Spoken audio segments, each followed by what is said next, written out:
I think something I'd like to just bring out a little bit in my capacity as a bore for UK Column, the organisation I work for, is to make the perhaps more direct connection between what we've seen this morning, which is an abhorrence and a manipulation and a sinister twist of science in order to achieve ill-gotten gains, however they may manifest. But we're here specifically to talk about the plight of farmers and the negative consequences of having a food chain that doesn't work properly, and therefore the reversal of that, and how do we get back out of it. And so the climate narrative that's been driven like a coach and horses through the brains of absolutely everybody that confronts it is informing the policy that is dictating to farmers what they may or may not do if they feel that they're in a position where they have to take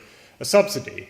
And I've recently written an article about this because, of course, the big blow-up event in recent times has been the inheritance tax, or the change to agricultural property relief going back 1992, of course, was initially when it was scrapped.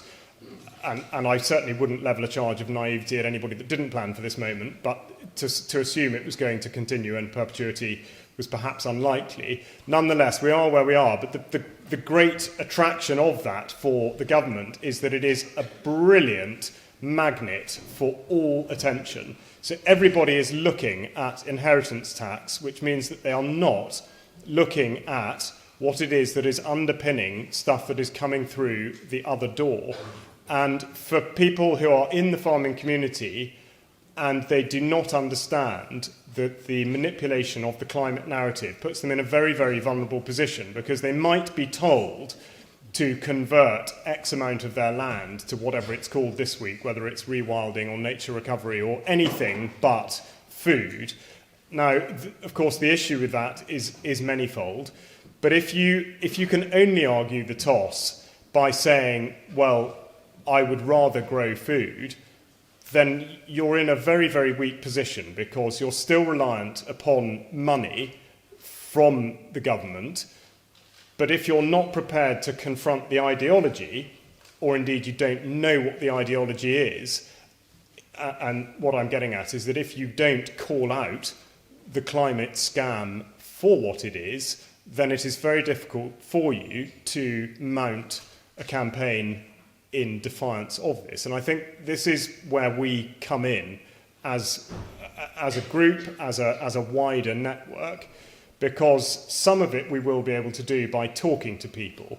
But as we will have all discovered over particularly the last 5 years, if you cock up your introduction to a topic with somebody, you probably put them off for life.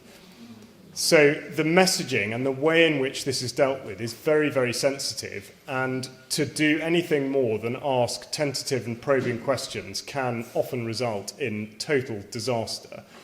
But inheritance tax, let's say, in order to demonstrate that it is a red herring, of course I'm not dismissing the fact that the consequences of it for people who do fall foul of it between now and 2031, as in if you have not had time to put your land in trust or to make provision on the 7-year basis, then you are, of course, sunk. I'm not disregarding that in any way. But Daniel Zeichner, minister within DEFRA, said that he expects to recoup from the change £500 million a year. Now, to put that in context, that is less than the National Health Service spends in one day. So when I spoke earlier about the proximity of the Agriculture Act 1947 and the National Health Service Act 1946, I was not joking.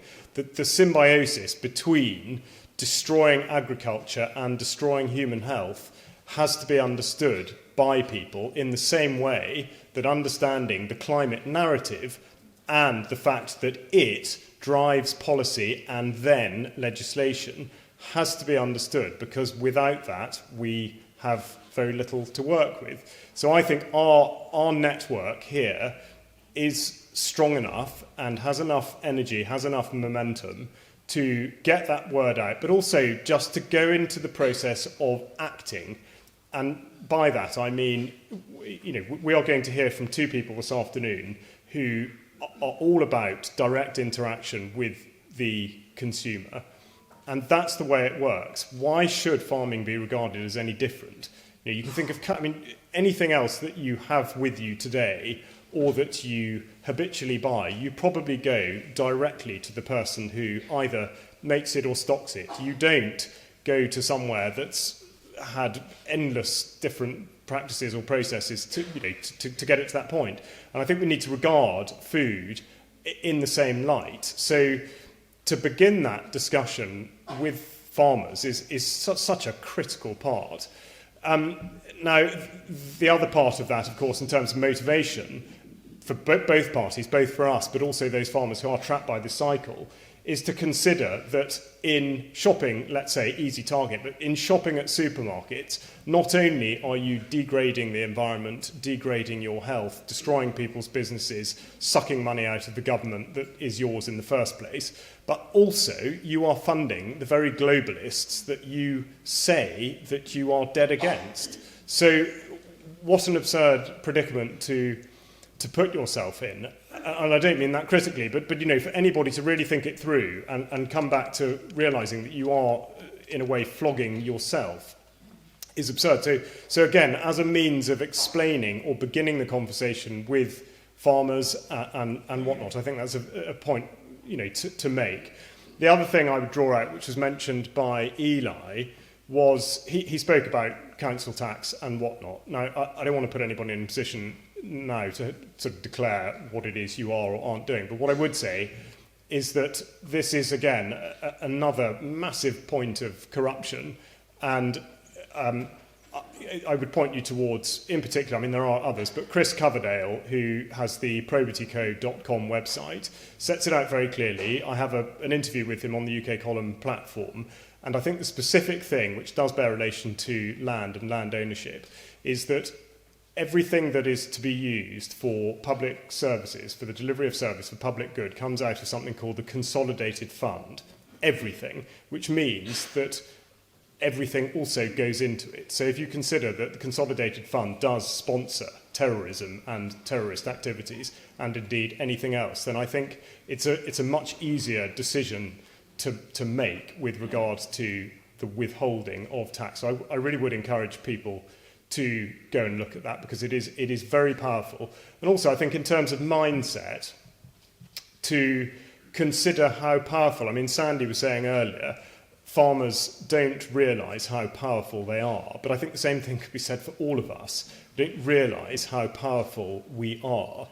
And we do need to embrace that. And I don't want this to come across as mumbo-jumbo. It does actually mean something, and we are here, and we do get to take something away at the end of the day. So on that, I know that there have been a lot of requests for sort of connecting the people that are here and learning about the sorts of things that people are going to be setting up and that they are doing and whatnot. I'm just here to talk at you and shout at people and coordinate the day. So it's not really my thing. But what I would say is you will have been in touch with Kay and probably with Richard, with the others. So if you are doing stuff that you want other people to know about, may I say that you do get in touch with Kay after today, and then that information, subject to people's sort of permissions and stuff, can be circulated and promulgated. Okay, because I think that would be otherwise an opportunity missed. Now, lastly, sorry, shameless plug, but I would regard what happens in this area, food, farming, and the use of land, to be a deep state activity. It's beyond doubt that the control is not held by the government, certainly not held by us. It is held by enormous organisations. Amazon, for example, which has entered the sort of distribution of food system this year, had a turnover of £515 billion last year, which makes it only 7.5 times smaller in relation to our GDP than this country. So, okay, that is the whole of its services, but it runs Amazon Web Services, which has most of the government tech platforms and therefore control of data in its pocket. So food and the land is absolutely part of the way that we are controlled. It is therefore a deep state thing. So on that note, on the 5th of April in Cheltenham, UK Column are hosting an all-day event, which concentrates on the activities of the deep state. So if you are able to come to that would be absolutely terrific. Anyway, without further ado, what I would like to do is ask Mark Byford, the bowler hat farmer, to come up and speak. And Mark, in particular, he's got a great pedigree obviously in this area in food, but he is particularly strong on the relationships between growers and people. And that is the bit that we need to correct. Why should it be grower to somebody else, money going absolutely everywhere else before it comes back down to us? So this is the relationship that we need to correct. And also he's fantastic with publicising all of this, and that is such a key part of it, the messaging. So Mark Byford, bowler hat farmer, over to you.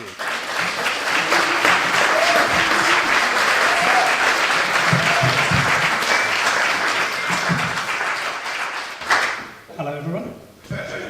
Okay, so biggest thing really for me is what qualifies me to stand here. At 5 years old, my granddad had a herd of dairy cattle, 500 head, and at 5 years old, I didn't really like this concept of this thing that they called school. So I used to wag and, Mum would think she was dropping me at the farm gate, at the school gate, and I would hesitate over the hedge and go see Grandad. And at 5 years old, Grandad decided one day that he would take health and safety to a whole new level. And he put me on the back of Daisy, the matriarch cow, and said, right, you know where the picnic field is? Yes, Grandad. He said, right, take the cow, being the only one I was sitting on, down to the field, the picnic field. I said, okay, Grandad. He said, the gate's open, the cow knows what to do. Like someone said earlier, what could go wrong? So I take off on the cow. As I look over my shoulder, I realise there's 500 other cows heading down the pathway with me. So the cow goes down the road 2 miles, which is where the picnic field was, and Grandad had said at that point, you've got to go to school. So, okay, I'll go to school. So I took the cow down the field. The cow walks in right round the field, and I thought, she's taking a long time to get into this field. And of course, then was where I kind of realised the fact that there's 500 cows have got to get in the field as well, and she got herself right back to the gate, waited for the last cow to come in, and then pushed the gate shut. Now, from my side, that was my baptism of fire with Grandad. It's like, after that, there was no stopping me or him, really. Sadly, I lost him at 16, which was a big loss. Now, he'd got out of farming at that point, and for me, I wanted to get into farming. My dad was come from an agricultural engineering background and was adamant, no matter what happened, there was no way I was going to be a farmer. That didn't work out too well. I got to 16 and realised that I could do what I want, and he couldn't stop me. So I did. I booked myself into university with some money my granddad had left me and decided I'd take a degree in agriculture and horticulture, which was brilliant until about the second day when I realised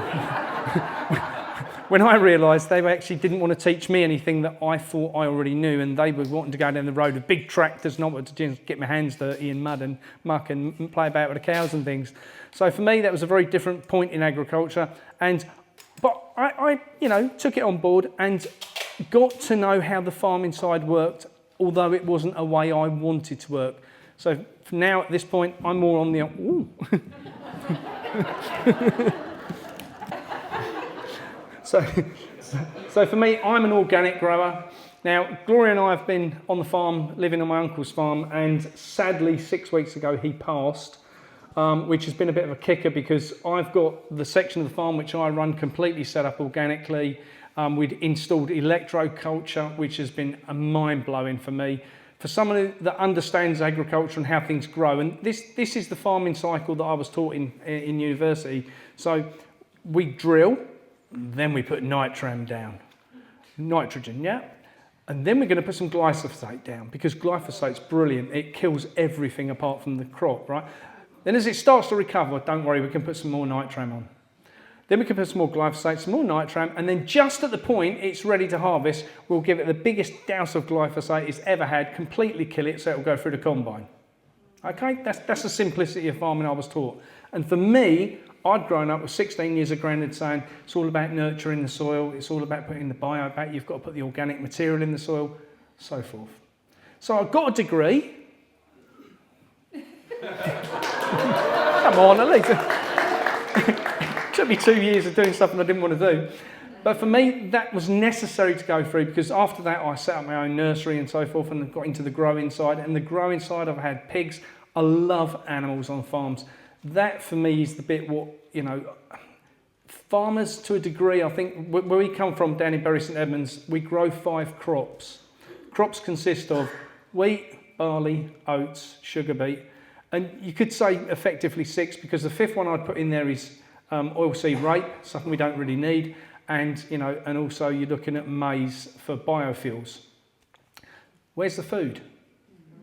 This is the problem I have with agriculture as it stands en masse across the country, that farmers, certainly in the part of the country we come from, on the farm, it's quite comical when you look at the maths. So we can grow 4 tonne of wheat per acre, and after we've paid everything, we might earn, and I mean everything out, and this will vary farm to farm and quality of soil and so forth, we can earn up to £10 a tonne, £40 an acre, okay? I then come along and start farming on a little bit of land on my uncle's farm, and I say, we're going to do this, and we're farming a tiny little bit, and we can get thousands of pounds worth of volume of money out of it. And he's going, but how does that stack up? So I sat and went through it with him, and he's like, huh. So on the second year, he was then starting to look at what we were doing, the electroculture, and how that would fit into what we were going to do. So, as time has progressed, I've got to meet quite a few farmers. I've been out and done quite a few of these talks now. The one thing I find was the frustration from my side, coming from a farming background, is that farmers are, it's fair to say, can I have a show of farmers' hands in the room? Okay, we're quite introvert, aren't we? That's fair to say. Overall, farmers, the thought of dealing with the public is like, well, I go to the pub once a week. So at what point, and I'm going to ask a question now, so this hasn't failed me yet, so don't let me down, you lot, right? I need to get a picture of something, okay? So I'm going to ask Gloria to come up and grab a phone and just come up. If you don't want your picture taken, put your hand across in front of your face, all right? Because this is important, and I'll tell you why I'm doing this. So, okay, are you ready? Yeah. Okay. Yeah? Okay, can I have a show of hands for anyone in the room who would like to buy chemical-free food direct from a farmer?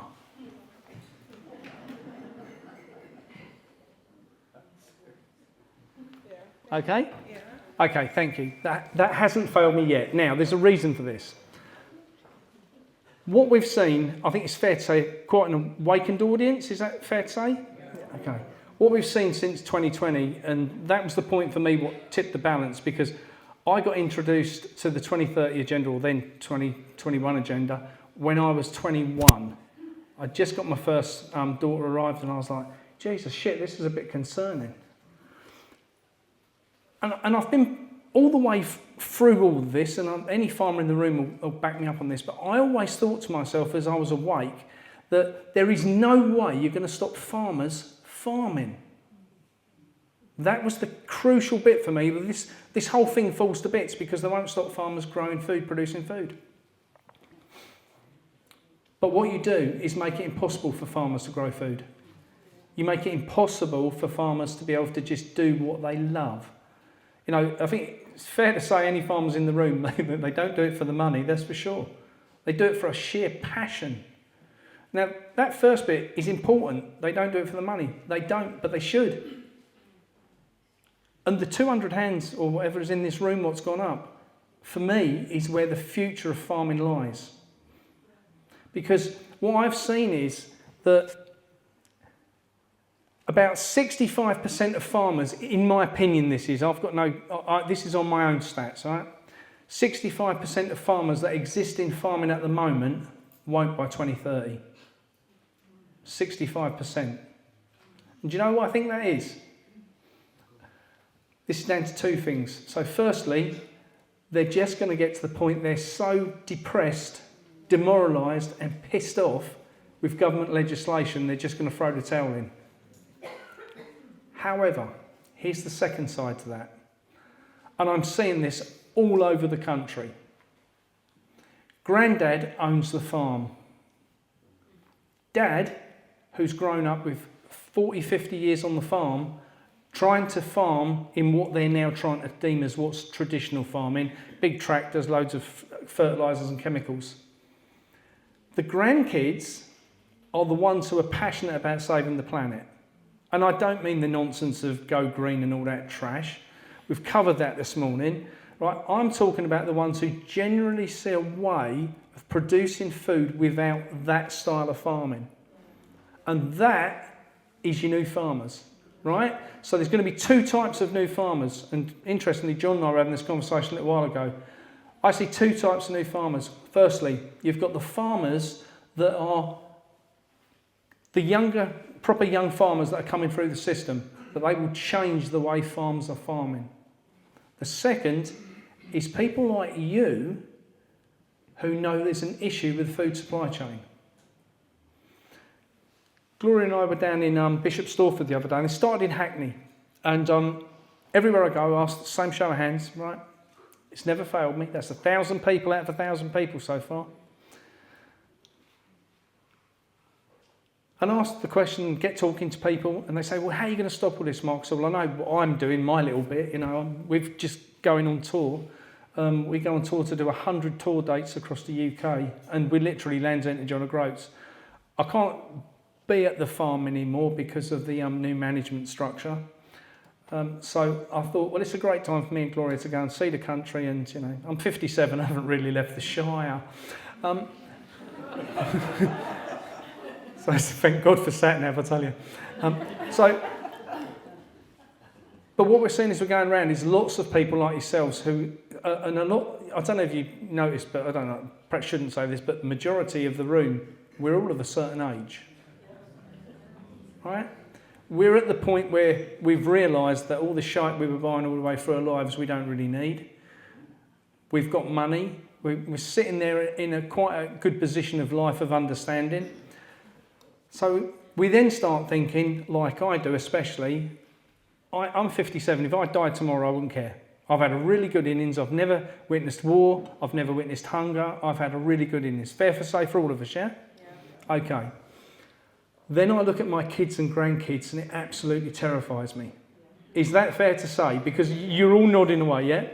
So for me, that was the reason that I decided that I'm going to go on tour and, you know, and talk to rooms full of people.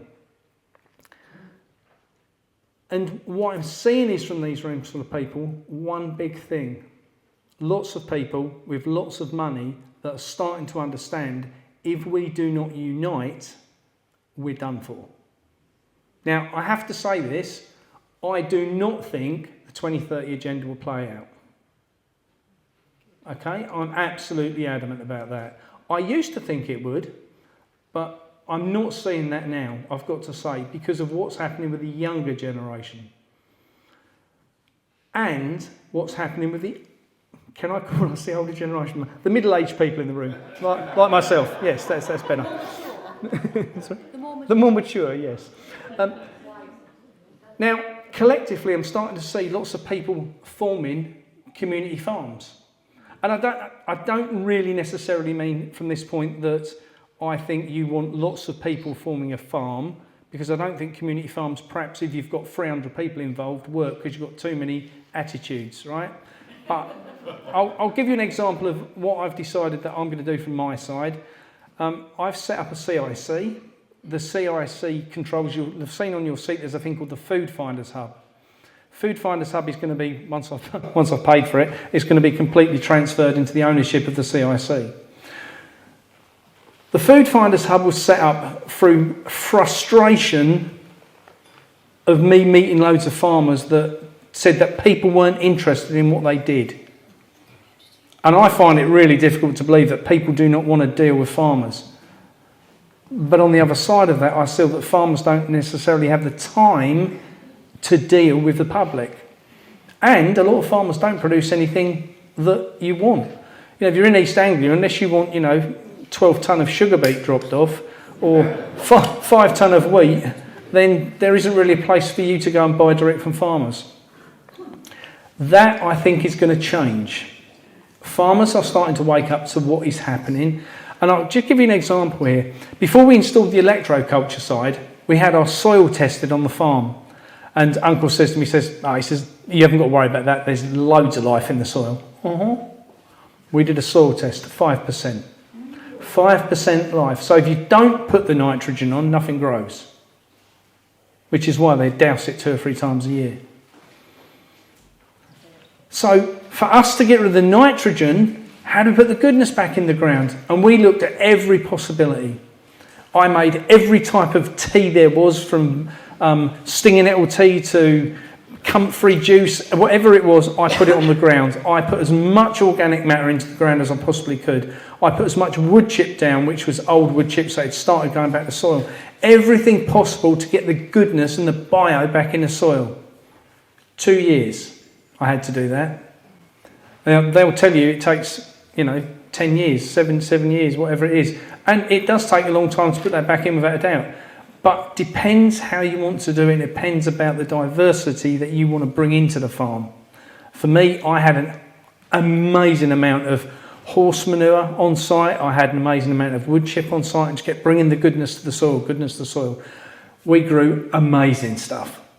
And the electroculture side, I'll just put in here quickly about this. This was something I couldn't get my head around as an agriculturalist, And we had strawberries planted in grow bags on top of bales with a harsh wind cutting across the end of the field.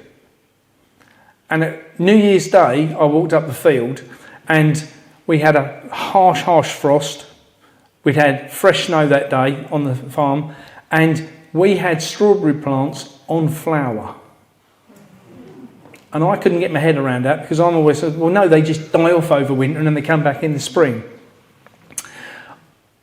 I think it's fair to say that most of us would understand how the crop side works in the UK, that it's down to the heat in the spring, and that's the reason things start to come through.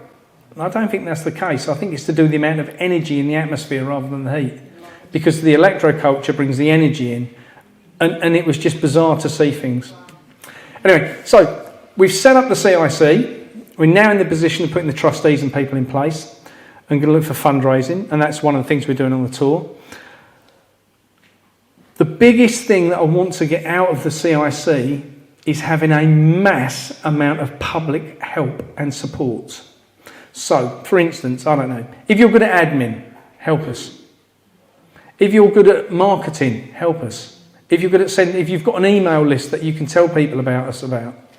Whatever it might be. I had a guy message me the other day, said, I've just come out of the armed forces. He said, and I've just spent the last 2 years learning about digital marketing. Now, I think I'm pretty good on digital marketing, because Gloria does a lot of mine. And I've got a friend, Pete. And I've got a friend, Pete, who looks after my YouTube channel, so I'm really good at it, right? But this guy said, I've been trained how to make videos. So he's now putting together videos for us for what we're doing. So I just send him loads of blurb, and and he puts it all together. Every room I go to, there is, if there's 100, 200 people, we all have a special thing about us. And whilst it was lovely earlier to see someone here from the House of Lords and someone here from a Member of Parliament, it's great. Now I'm going to put it in perspective. There's 2 of them and there's 200 of you. You have much more power. And the farmers, if you only realise what power you've got, absolutely unbelievable. Shall I tell you why I think the governments around the world want to get rid of farmers? One, it's the food. But I don't think that's the biggest issue. The biggest issue I see is they have more men, more weapons and bigger equipment. Just think about that. If they wanted to stop the British government, they wouldn't go to London and protest, right? That's why they want them out of the way, and that's the same worldwide. So, we've set up the food hub. The food hub concept is simple. Farmers, public, bringing them together. We set up the food hub as a trial. And this came about with me and Pete, my friend, talking. And a few days later he messaged me, he said, listen, I've put an idea of what you were talking about together, and tell me what you think. I said, oh, that's really good. I said, like, I'll tell you what we'll do. We'll chuck it on social media and just put out the idea of what we're doing. 7,000 people joined in 5 weeks. There's no interest in what farmers do, I tell you. So, we then had to put hold to everything because we knew the site wasn't right. So the site's now been rebuilt. You've got a leaflet for it. The site goes live again in the next couple of weeks. So hang on because you can't join yet. So hold hard. So the first stage of the website was to do one thing. Unite farmers to the point that the public want to buy from them. Stage 2 is for the farmers to be able to put their products on there. But for me, stage 3 is the important part. And this is the most fundamental part as far as I'm concerned with you as an audience. So, first section to that is this. How many of you is there in the room? 200, okay. How many local farmers in the room? Yeah, maybe 5? Yeah? Okay. Now, one thing I know, I was talking to Paul with the hat. I can't see where Paul is. Paul, can I have your hand up, please? Paul's over there. Okay, I was talking to Paul. Paul's an organic farmer locally, right? For me, the biggest thing what's missing from the agricultural side, and is missing from all of our sides, is us working on farms. Right? And every farmer will go, I can't afford to have any staff. No, I'm talking about people wanting to grow food. People just wanting to take part, to go and volunteer their time to assist food being produced. Okay? So stage 3 is, and in my opinion the most important, is to get the people back to the farms. So if a farmer, let's say a farmer's putting a new orchard in and they've got 100 trees to plant and they need 50 people for 2 days, whatever it might be, they can quite simply tap into that just by putting it on the website, and we can send a message instantly saying this farm wants assistance. Let's take that to another extreme. John produces raw milk, okay, and John gets DEFRA turn up. Imagine if you'd got 200 people, what at that could also turn up. Because this is where the point of this is. We collectively as an audience, countrywide, and hundreds of people in every town are starting to wake up. We have to act together. And people talk about sovereignty. Sovereignty's great, but we still have to work together. Bring all that sovereignty together to argue with these people. We have to point them out. And as Charles rightly said, call them out. Call them out on every opportunity. And I said in Bishopsthorpe the other night, I said, this is the time where everybody needs to put their big girl britches on. This is not the time to be going, oh, I can't mention that. We need to, we have to, we've got to. Classic example is during the pandemic, I posted about, isn't it interesting that we've got beautiful clear skies now and there's no chemtrails. And a friend of mine is a bank manager. He posted underneath, rah, rah, rah, rah, and then sent me the most horrendous message personally on Facebook and hasn't spoken to me for 4 years. However, I couldn't help but notice he didn't delete me, and the other day I noticed that he put up a picture about chemtrails. So I messaged him and I said, please see the above. The message he sent me. And he messaged back, he said, mate, why didn't you just keep banging the drum to me? I said, John, I've posted, in your opinion of the words you used, shit like this for the last 5 years. Because I don't care what people think about me. That's the bottom line. Some people might have different opinions of themselves to what I have of myself, but we have to stand together. We've got to stand up against this. The tyranny is one issue. The nonsense is another. I've got a 10-year-old, and he said to me the other day, he was talking to me about climate change. And he's very awake. He's challenged schooling about the pyramids. He's challenged them about the moon walking.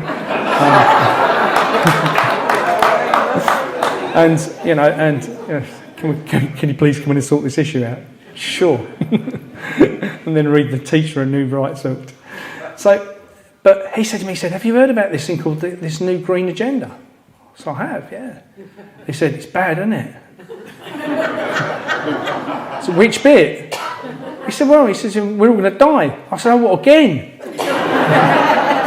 I said, we've been dying for the last million years, mate. I said, it doesn't matter. I said, yeah, look, trust me when they say when they tell you we need to save the planet, we don't. We need to save us.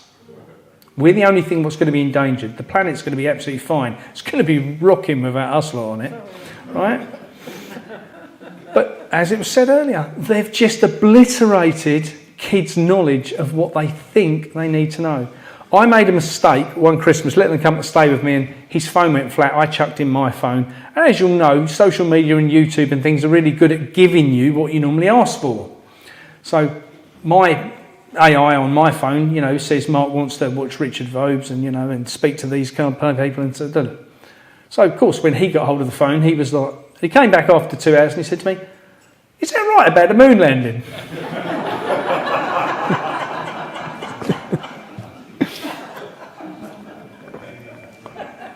I digress.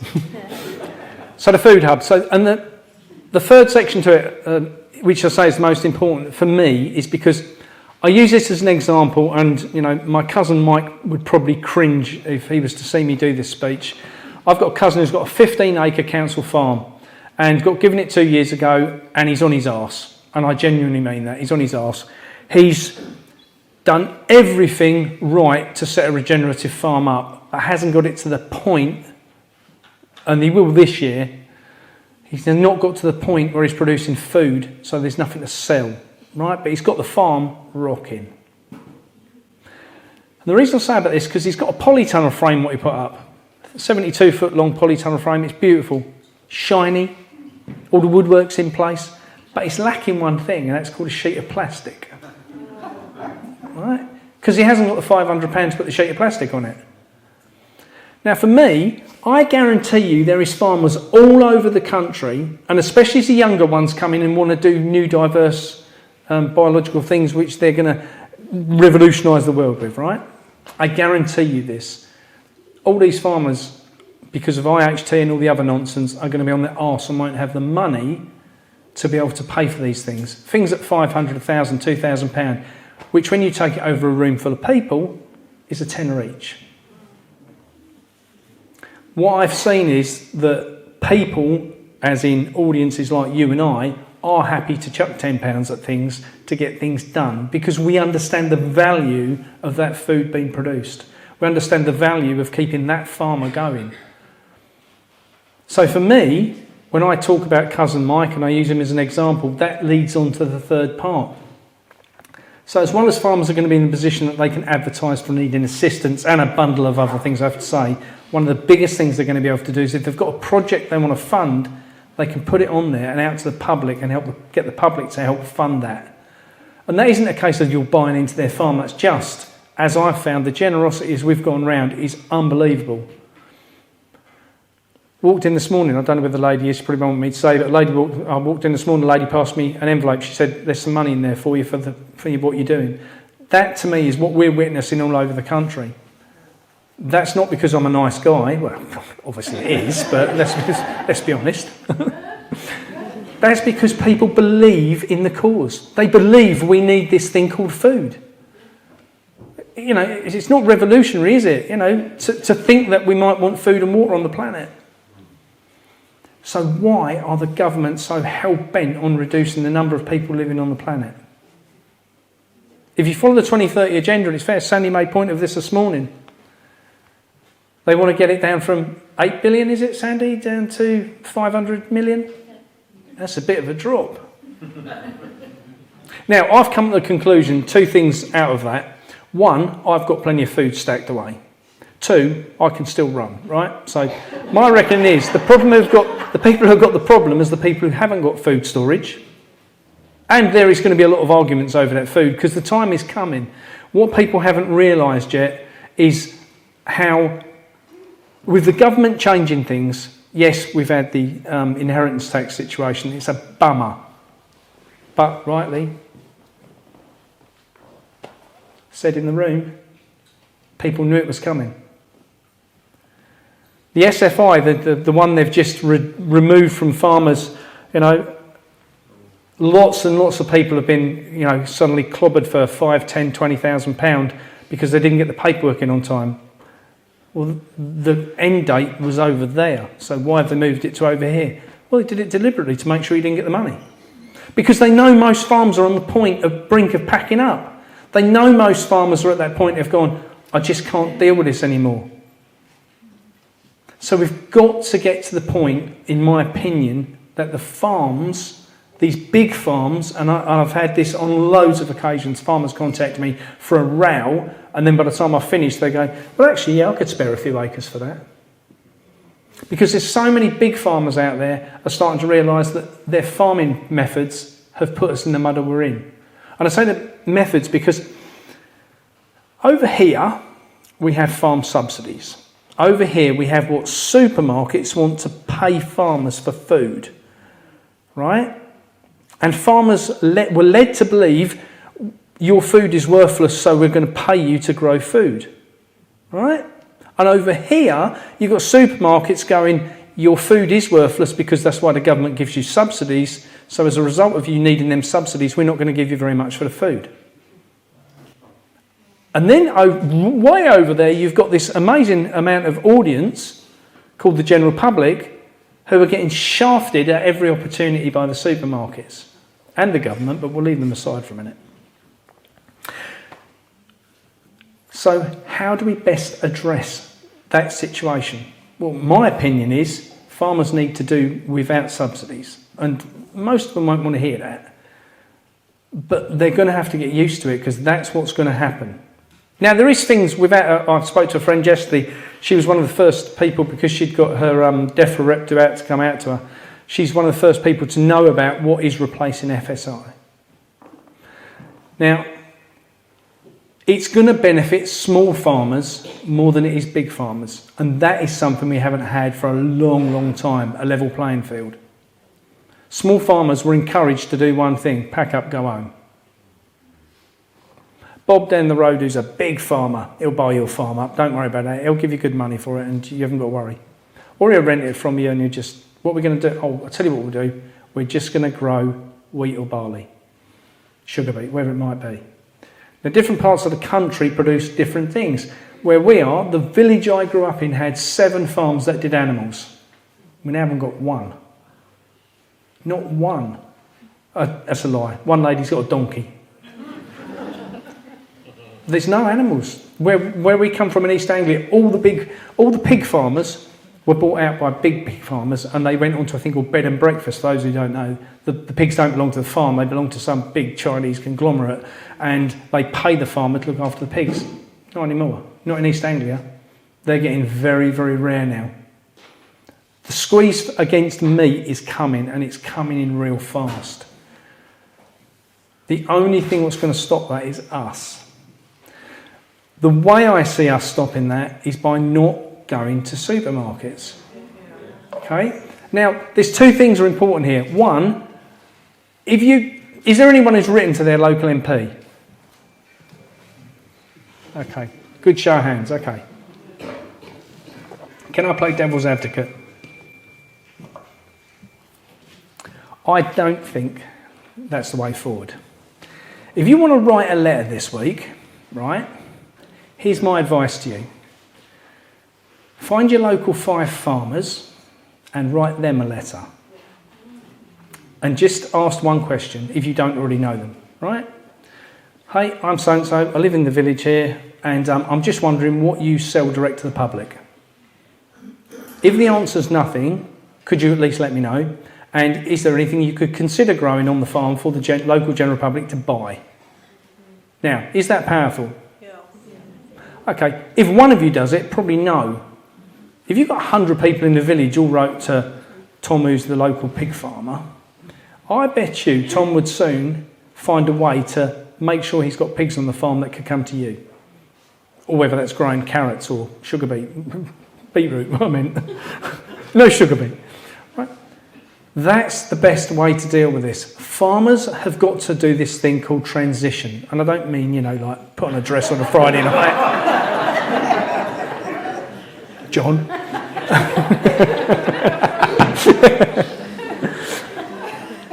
I mean, the transition from the style of agriculture they're doing to what needs to happen on the farm And that's going to put a lot of farmers in the position they go, you're talking BS, Mark, because there's no way we can do that. We don't have the manpower. Involve the public. Put an acre of land on a farm down to growing really good vegetables and sell it to the local community. Imagine if every farmer gave up 1 acre across the country. Well, have we got 200,000 farmers? That's a lot of food. But that change needs to come from you guys telling the farmers what you want as consumers. See, the trouble is, over the last 50 years, what do? We drive past farms, we don't even take notice of them anymore. They're just an inconvenience. So, oh, I've heard about that. They've got them cows and they don't half muck the environment up. My sister, who grew up in the village with me, right, she said to me the other day, it's a classic example of what I'm going to deem as stupidity, right? I love my sister. She's my younger sister. She's my closest sister. And she says to me, yeah, she said, well, that cow farm along the main road, that stinks. And I just looked at her and I said, do you really just say that? I said, you grew up in a village where we had all these animals and you loved going to the farm. She's younger than me, so she doesn't remember Grandad having the farm. I said, but that's what you're up against now. And that, because of her thoughts about the green agenda and how the cows are the problem, goes down to her kids. And when they have kids, so you can see where it's going. And this is where I say, it's time to put your big girls' breeches on. Or your big boys, whichever you fancy. I've been on social media for a long time. My mum has never, ever shared anything I've put on social media. Right? Gloria will tell you this. We was there the other day and my mum was looking up the sky and she went, now she obviously watches my videos but doesn't say anything. She says to me, yes, well, she said, you can see they've been doing that again today, can't you? Drip feed the nation, guys. How many people in the room here have got a social media account of some description? Yeah? A lot of you. We all have to make a choice. People say to me, oh, you're very brave. I'll tell you about being brave, right? When we installed the electroculture, and Gloria will testify to this, we installed the electroculture and we put the main antenna up, and no sooner had it gone up, within 10 minutes we had a Black Hawk helicopter circling the farm. And I thought, oh, Jesus, how did they know? I don't know how they monitor electricity in the sky, but they knew. So, thought no more of it. A couple of days later it came back and did another circle, and I thought, okay, I'll go and challenge them. They were gone. Just before Christmas, I had a phone call with a death threat. 2 days later, I had another one. And I didn't make a big thing of it. I never even mentioned it to Gloria at the time. I was like, it's obviously just someone. Boxing Day, I got a phone call, the most bizarre phone call I've ever had in my life. And the phone call said, is that Mark Byford, the bowler hat farmer? I said, oh, it's you again, is it? Because it never ever came up on my phone, apart from the ringing and the button to answer. It didn't come up saying who it was or nothing else. So I said, yeah, it's you again, is it? What do you want this time? I'm still alive. He said, sorry. He said, Mr. Byford, he said, I know you've had two phone calls recently. He said, but just know the problem's been eliminated. I weren't eliminated, but the problem seems to have been. It stopped. From my side, people say, oh, you're very brave talking about it. I don't care.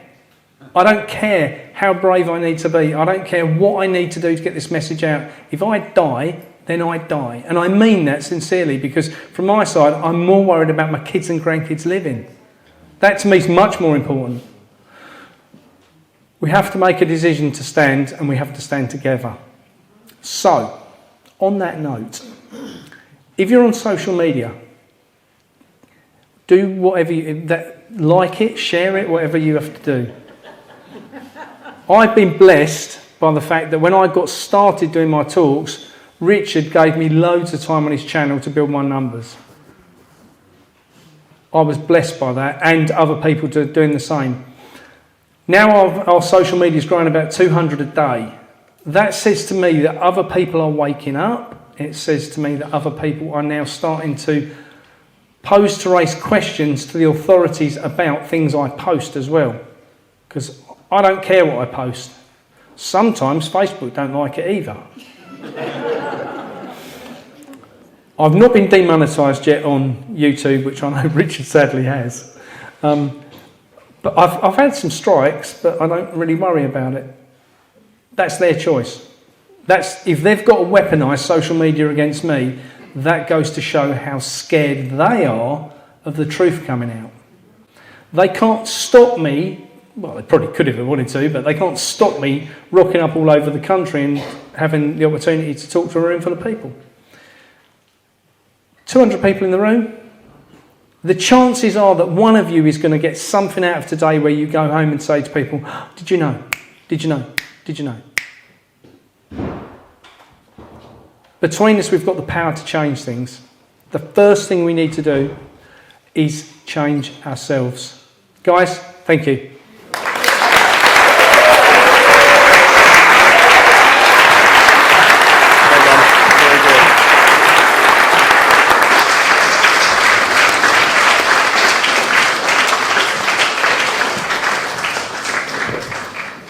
Mark is, of course, absolutely right, and it's fantastic to hear that articulated in such a way and to give that sense of hope that there is a practical means of doing what we want to do. And I think we all need to cling to that, and we'll revisit this idea later in the day, certainly before we close out, but please do remember that, the Food Finders Hub.